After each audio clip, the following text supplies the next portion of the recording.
ಶಾರದೆ ದಯ ಪಾಲಿಸು ಈ ಬಾಳನು ಬೆಳಕಾಗಿಸು. ಹೇ ಶಾರದೆ ದಯ ಪಾಲಿಸು ಈ ಬಾಳನು ಬೆಳಕಾಗಿಸು.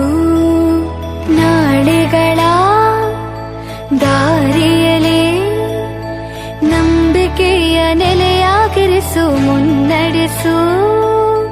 ಕೈ ಹಿಡಿದು ನಾವಾಡೋ ಪದ ಪದದಲ್ಲೂ ಸಂಚರಿಸು.